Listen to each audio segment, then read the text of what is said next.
Hey, community family. God has done some amazing things in 2019, and we'd like to take a minute just to share a few of those stories of life change.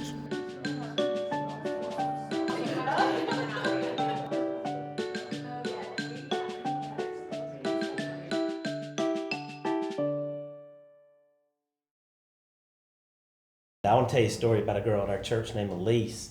She just kind of got to a rough place in life. She had some disappointments and a little bit of loneliness, and she was just kind of in a tough place. And she was at church one day and just grabbed her bulletin, and it was almost like she zeroed in on her mission trip coming up.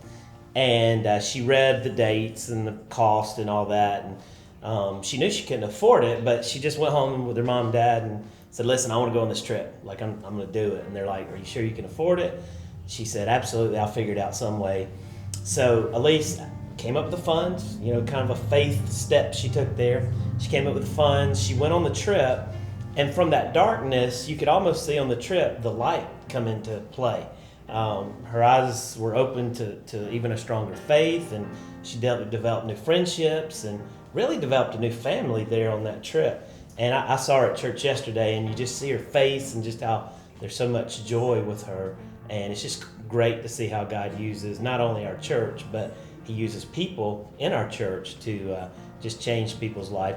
In the caring ministry, we're often meeting people when they're at their lowest points. We meet people when they're in financial calamity, when they're having severe physical illness. We meet people when they're struggling in various ways. And it's great as a church to be able to reach out and to connect with those people and to share love and to share hope with people who may not necessarily feel that.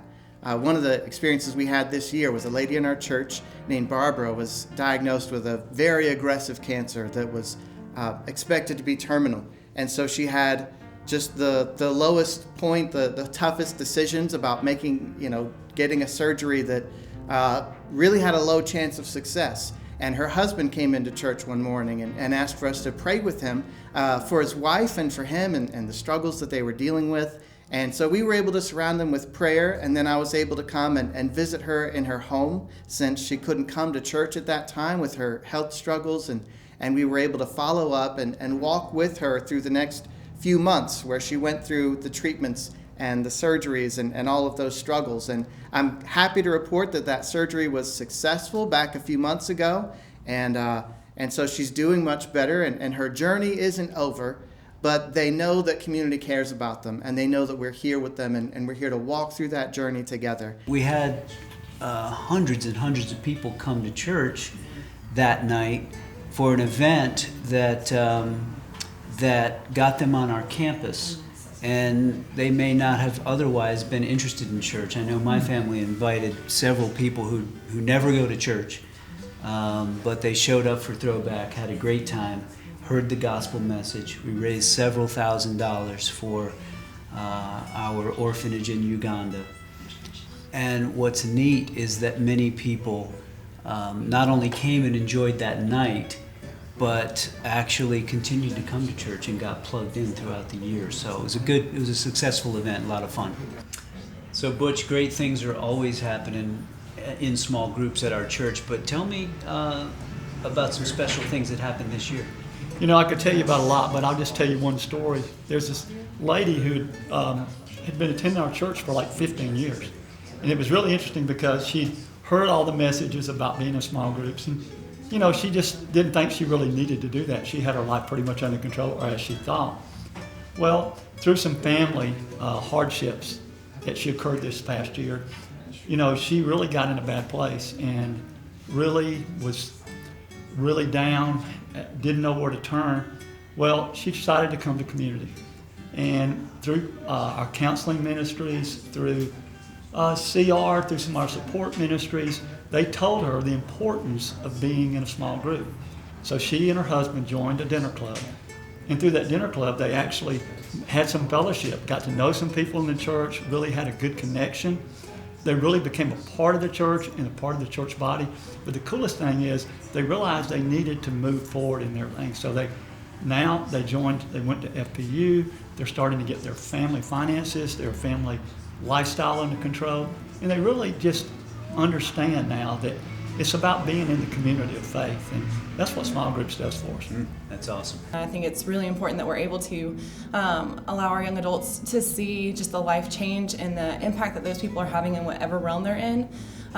We've been able to put some great mentors and small group leaders around our young adults, and even recently I've worked with a young lady who we reached out to probably over a year ago, and didn't really get a big response from that, but now that some struggles have arisen for her, she remembered that connection and has reached out, and we've been able to connect her with women's ministry, Celebrate Recovery, and young adult ministry, all because of the great resources that we have available at community. And so that's just some of the impact and changes that we've been able to see come around our young adult ministry. So, Erica, I know you guys have seen a lot of life change in kids' life as well. You want to tell us a little bit about that, and so we can hear all the things happening? Yeah, we have had big changes on Wednesday night, especially with kids' life. The program we were doing before on Wednesday night, we were doing for over 40 years, so it was a huge step for us to take into making this big change.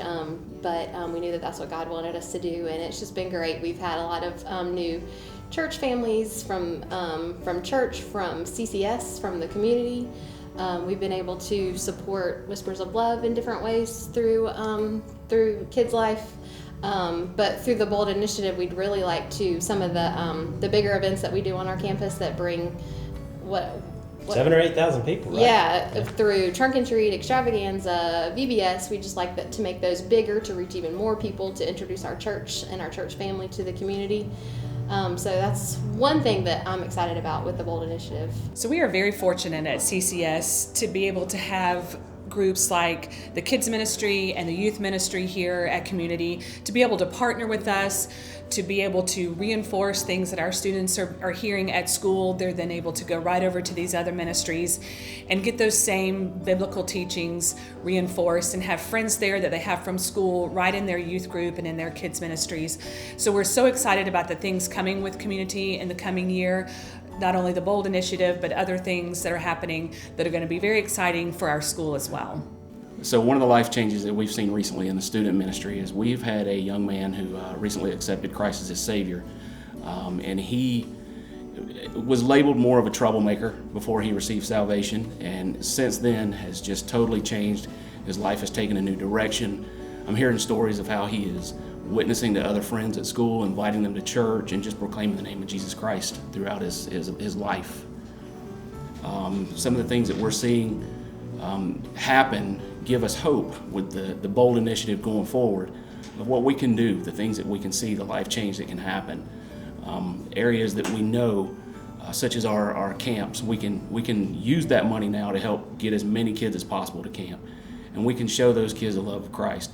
We can help them and disciple them in a way that they can go out and they can share the love of Jesus Christ with everybody they come into contact with. Just this past week, I received an email from a gentleman that used to attend our Stockbridge campus. He has searched high and low to find another church-like community in the town that he currently lives and has been unable to find a church to call home. But he remembered that we have an online campus, and he has started watching weekly on our online campus and has found great joy that he can still be connected with our church through the online campus. He has also offered to help us start an online campus Bible study, and I think that will be great that all of those who are watching from Lagos, Nigeria, from Guatemala, that we can all join together and be a church family together from wherever we are. I'm really looking forward to the Bold Initiative, because after we complete this, we'll be able to upgrade some of our equipment, and that will allow us to increase the quality of our online campus and further the reach so that we can take the gospel all over the world. With the Bold Initiative, we're especially interested in looking at some of the needs in our church regarding people who have special needs. We have a church that is so welcoming of everyone, and we'd like to be able to make that welcoming spirit even more for those who have special needs. Some of us have special needs just because we have an injury or we have a condition, or just as we get a little bit older.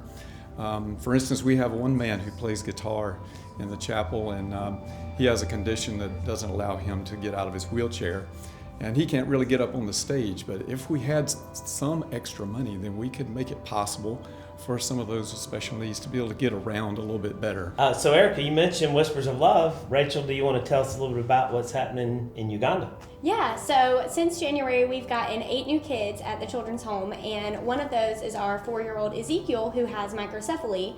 And when we got Ezekiel in July, he couldn't walk, he could kind of crawl, but not very well. And just a few days ago, he was able to take his first steps through physical therapy that he's been doing. So we're really excited about that, and we're really excited about everything going on with Bold, because that just means that we'll be able to do more physical therapy, make sure that he's going to school, getting the proper nutrition, everything that he needs to make sure that he can thrive. So with the Bold Initiative, we would love to be able to grow our ministry. Right now we average about 140 people a week, which is amazing. But there are still people in our community that don't know about Celebrate Recovery, and some people have a hard time getting to our ministry. So we'd love to be able to purchase a Celebrate Recovery bus to be able to pick up people on a regular basis, maybe hire someone to drive that bus, and that's their job, to be able to give back to them as well as go into our prison ministries and have unlimited resources to take in Celebrate Recovery Bibles and those types of things. So, wow, weren't those stories amazing? We're so thankful for what God has done this last year, but I really can't wait till 2020 to see what God has in store for us next.